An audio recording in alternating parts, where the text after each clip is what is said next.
jeu. On vous présente les derniers jeux qu'on a essayés. On commence avec Voyage au centre de la Terre. C'est un jeu pour 1 à 50 joueurs, des parties d'environ 20 minutes pour 10 ans et plus. C'est un flip and ride. Ceux qui connaissent Trail of Tucana, ça m'a fait vraiment penser à ça parce que c'est un jeu qu'on va essayer de relier, de faire des chemins, tout en allant chercher des objets qui sont sur la carte. Mais la différence par rapport à Trail of Tucana, c'est que lui, les objets sont pas déjà dessinés, c'est nous qui va les dessiner aussi au travers de notre parcours. Fait que la manière que ça fonctionne, c'est que à chaque manche, on va tourner une nouvelle carte qui va nous donner la direction et le type d'objet ou de chemin qu'on peut tracer sur notre feuille. Comme dans ce cas-ci, ça veut dire que dans la rangée 3 ou la colonne 3, je vais pouvoir dessiner une goutte d'eau n'importe où là-dessus. Évidemment, il y a des contraintes de placement. On peut pas mettre deux objets qui se touchent ensemble. Mais en fait, c'est pas mal la seule contrainte. Fait que tout le monde fait la même chose en même temps. Fait que c'est un jeu qui a pas vraiment de temps mort. Puis après ça, on dévoile une nouvelle.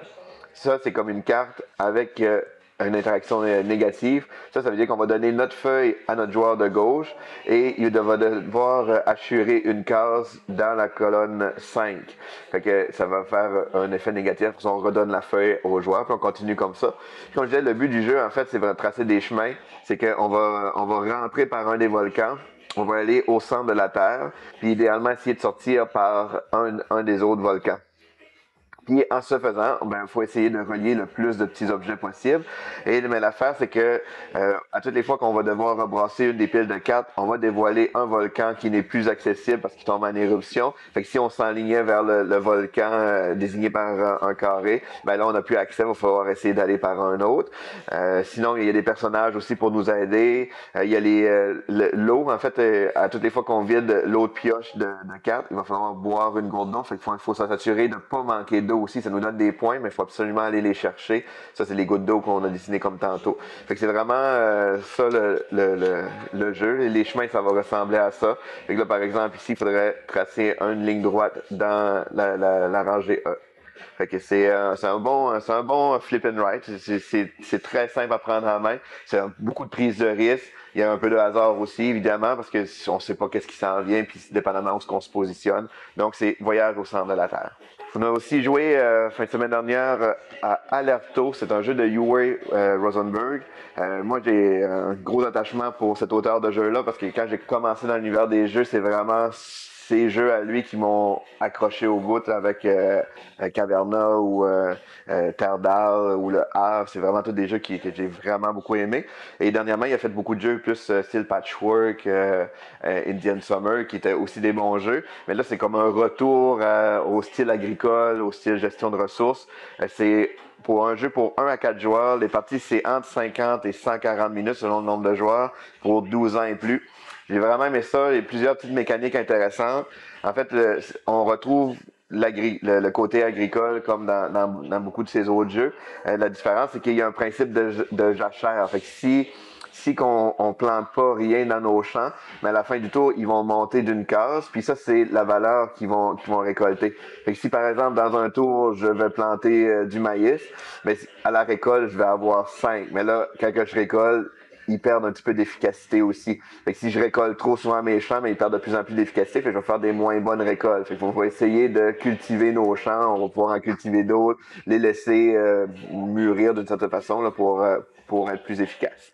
Le but du jeu, surtout, ça tourne autour d'améliorer notre village. Fait que on veut rendre notre village plus prospère. Puis pour faire ça, il va falloir améliorer les différents commerces en allant chercher des ressources sur le plateau. Il y a toutes les fois qu'à la fin du tour qu'on réussit à faire des améliorations, mais là, notre petite maison ici va avancer, ce qui va nous donner éventuellement des bonus de points, mais plus d'ouvriers aussi. Ça, c'est l'autre mécanique que j'ai bien aimé, c'est que les ouvriers, ils sont comme à tout le monde d'un certain sens. On n'a pas chacun notre couleur. Fait qu'au début du tour, je commence avec 9 ouvriers, puis là, on va pouvoir venir jouer sur le plateau central pour nous donner les différentes actions. C'est pas un jeu qui est super contraignant, contrairement à beaucoup de placements d'ouvriers, dans le sens que on peut aller jouer où il y a déjà eu un joueur. C'est juste que la première personne à venir faire l'action dans une manche, ça va seulement coûter un ouvrier. S'il y a un autre joueur qui veut venir faire la même action, mais maintenant, ça va être 2 ouvriers pour la faire. C'est un jeu aussi qui il y a plusieurs cartes qui vont donner des bonus, des objectifs, qui vont se donner des points, se donner des nouvelles ressources. Il y a vraiment plein de cartes qu'on peut nous aider aussi à construire. Fait que c'est ça, ça nous aide à faire une meilleure gestion, à aller plein de façons réellement de faire nos points. Hein. Donc j'ai trouvé ça vraiment le fun comme jeu. Il y avait aussi la gestion des moutons qui est le fun parce que on peut aller chercher des moutons très tôt dans la partie, sauf que si on s'en sert pas, par exemple, on les soigne pas en coupant leur laine, ben, ils vont finir par mourir de causes naturelles. Fait qu'il faut vraiment les utiliser pour pouvoir les sauver, puis il va nous rapporter beaucoup de points aussi en fin de partie. Donc c'est à leur tour là, un très bon jeu de gestion. Hein. On a aussi essayé Golem, qui est un jeu pour 1 à 4 joueurs et pour 13 ans et plus, les parties d'environ 120 minutes. C'est un jeu quand même assez costaud, assez expert.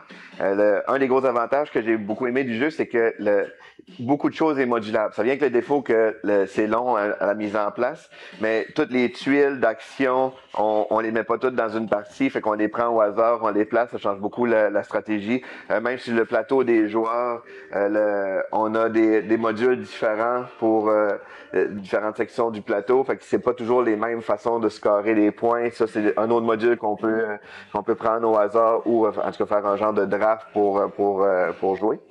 Puis le gros du jeu, ça va être, en fait, c'est un jeu de développement.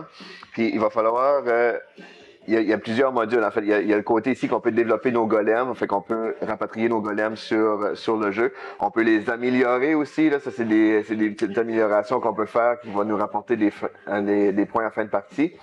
Puis sinon, mais l'autre partie du jeu va se dérouler beaucoup ici. Fait qu'on va pouvoir déplacer nos golems dans la ville.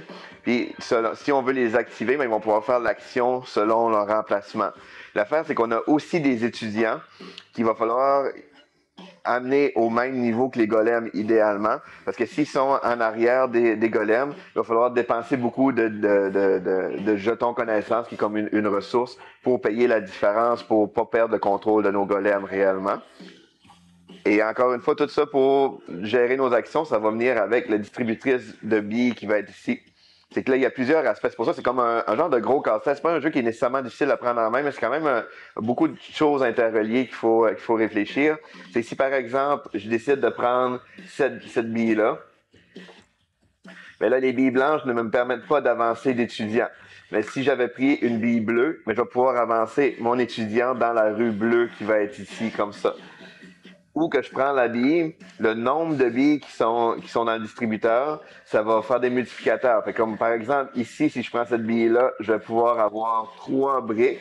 Je vais pouvoir faire une action d'amélioration rouge et je vais pouvoir ajouter un golem sur le jeu.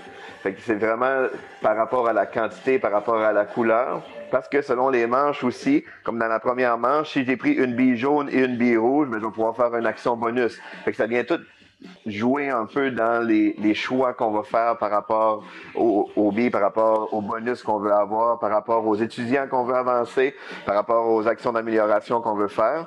Fait que ça peut avoir l'air complexe, mais comme je disais, c'est un jeu qui est super bien construit parce que tout ce qui a rapport, mettons, avec l'art, c'est dans la section jaune. C'est toutes des actions qui vont nous aider à faire bonifier notre plateau côté jaune. Fait que ça va nous donner de l'or. Ça va faire des améliorations sur notre section ici. Puis en fin de partie, pour les points, ben, ça va être notre nombre d'améliorations qu'on a débloquées fois le nombre de petits symboles jaunes comme ça. Fait que toutes les couleurs sont comme interreliées comme ça. C'est le même principe pour les livres, tout ce qui est dans la section bleue à rapport aux livres.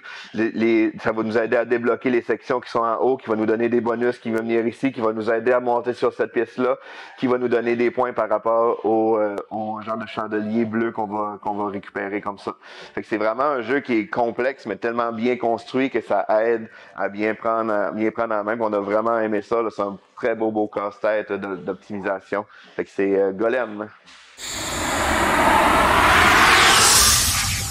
Lis le jeu.